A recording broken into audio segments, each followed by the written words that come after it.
अब हम शुरू कर रहे हैं रैपिड फायर, यानी छोटे छोटे सवाल और बहुत छोटे छोटे जवाब। डॉक्टर शर्मा, पहला सवाल आपको। तपेदिक एक आनुवंशिक यानी हेरिडिटरी रोग है? नहीं। डॉक्टर सरीन, टीबी का कारण है एक प्रकार का वायरस? नहीं, एक बैक्टीरिया है। Doctor Kabra, latent TB infection क्या है?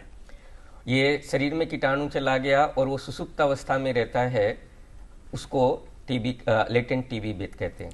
डॉक्टर शर्मा, टीबी हड्डियों और जोड़ों को भी प्रभावित कर सकती है? सही।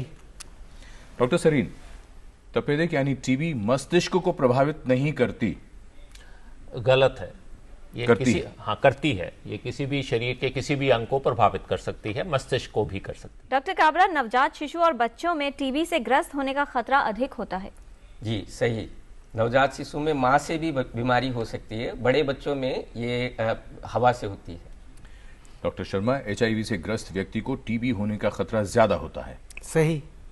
डॉक्टर सरीन, धूम्रपान करने से दमा होता है, टीबी नहीं? टीबी भी होती है, दमा भी होता है। डॉक्टर काबरा, बच्चे को टीबी होने पर रोग का प्रभाव यानी उसका असर ज्यादा गंभीर होता है? सही। डॉक्टर शर्मा, क्या टीबी संक्रमित रक्त से हो सकती है? नहीं। डॉक्टर सरीन, तपेदिक का संक्रमण दूषित भोजन और पानी से नहीं फैलता? सही, पानी से और दूषित भोजन से नहीं फैलता।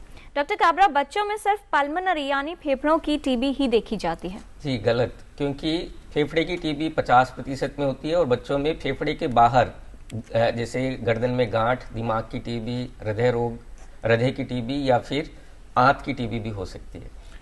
डॉक्टर शर्मा, गर्दन या लिम्फ नोड्स की गांठ टीबी हो सकती है? सही।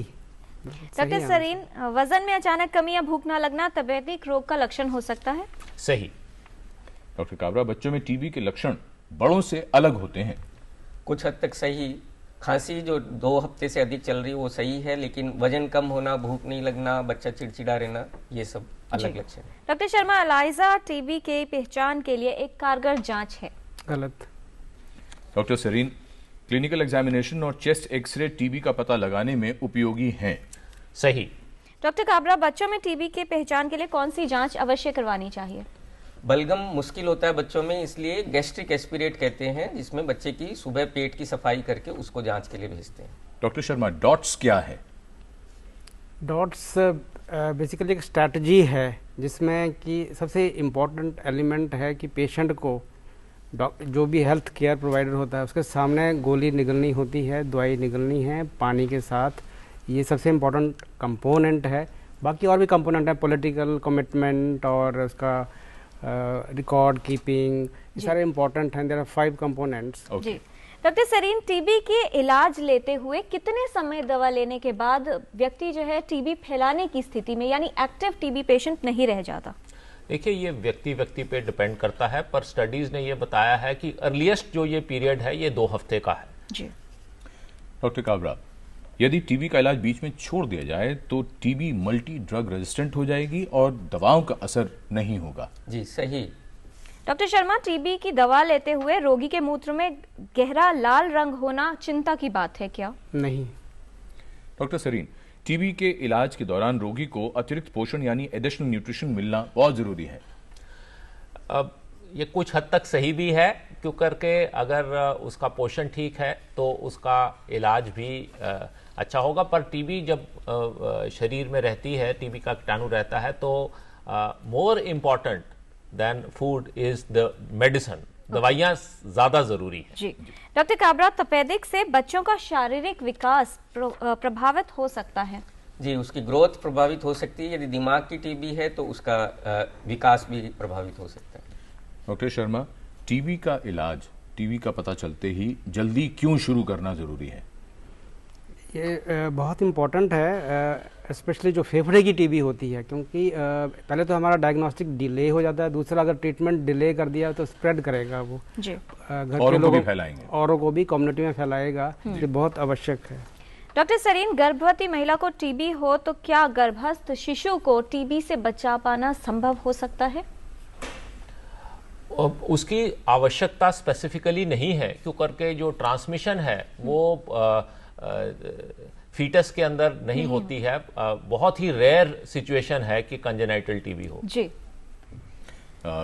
डॉक्टर काबरा, क्या टीबी ग्रस्त महिला अपने शिशु को स्तनपान करवा सकती है?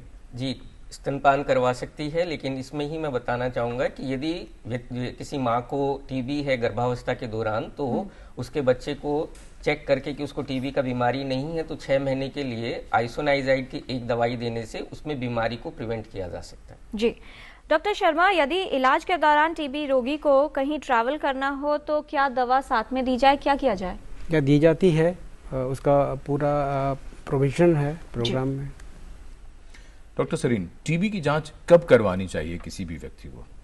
शीघ्र से शीघ्र, जब भी उसको लक्षण हो तो उसको टीबी की जांच करानी चाहिए। डॉक्टर काबरा, टीबी से बचाव के लिए कौन सी वैक्सीन और कब लगवाई जाए? बीसीजी का टीका जो आज के दिन अवेलेबल है वो पहले साल में किसी भी समय लगाया जा सकता है। यदि बच्चे का जन्म अस्पताल में हुआ तो उसी जन्म के समय ही लगाया जा सकता है। डॉक्टर शर्मा, टीबी रोगी को क्या सावधानी बरतनी चाहिए? उनको एक तो अगर पल्मोनरी ट्यूबरकुलोसिस है तो ट्रांसमिशन पॉइंट ऑफ व्यू से कफ हाइजीन और कफ एटिकेट्स का इस्तेमाल करना फेफड़ों की चाहिए। टीबी जिनको है, हाँ जी, बहुत इम्पॉर्टेंट है, क्योंकि वो घर के लोगों को फैला सकता है, कम्युनिटी में फैला सकता है, वर्क प्लेस पे फैला सकता है। वैसे भी इधर उधर किसी को थूकना भी नहीं चाहिए। हाँ, बिल्कुल सही बोला आपने। डॉक्टर सरीन, स्वस्थ व्यक्ति खुद को बचाए रखे उसके लिए क्या करना जरूरी है? स्वस्थ व्यक्ति खुद को बचाए रखे उसके लिए यही आवश्यक है कि वो अपना भोजन जो है उसके अंदर वो देखे कि ठीक तरह का खाना पीना हो रहा है। क्राउडेड प्लेसेस को अवॉइड करना चाहिए। जी डॉक्टर काबरा, यही सवाल बच्चों से मुताल्लिक, टीबी से बचाव के लिए छोटे बच्चों और नवजात शिशुओं के लिए क्या करना चाहिए? जैसे एक है, यदि घर में बड़े व्यक्ति को टीबी का शिकायत है तो सारे बच्चों की जांच करवा के यदि उनमें बीमारी है तो उसका इलाज किया जाए। यदि बीमारी नहीं है तो उनको आइसोनाइजाइड की दवाई दी जाती है 5 साल से कम उम्र पे।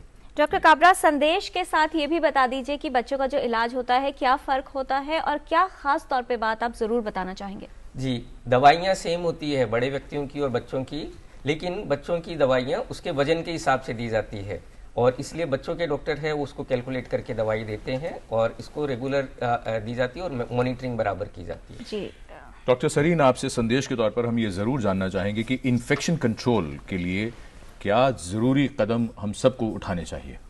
देखिए, इन्फेक्शन कंट्रोल के लिए हम ये कहेंगे कि अगर आपके आस पड़ोस में किसी को भी खांसी की हो रही है तो वो आवश्यक अपने एक स्वास्थ्य केंद्र में जाए, अपनी जांच कराए और टीबी का पूरा इलाज कराए, क्यों करके ये टीबी का मरीज ही बीमारी को फैला रहा है। बाकी जो मरीज है उसको ये है कि खांसी जब करता है तो मुंह को कवर करे किसी रुमाल से या किसी कपड़े से, और जैसे आपने कहा कि इधर उधर थूकना नहीं चाहिए, वैसे भी नहीं थूकना चाहिए और टीबी के मरीज को तो बिल्कुल इधर उधर नहीं थूकना चाहिए। डॉक्टर शर्मा, क्या संदेश देना चाहेंगे आप?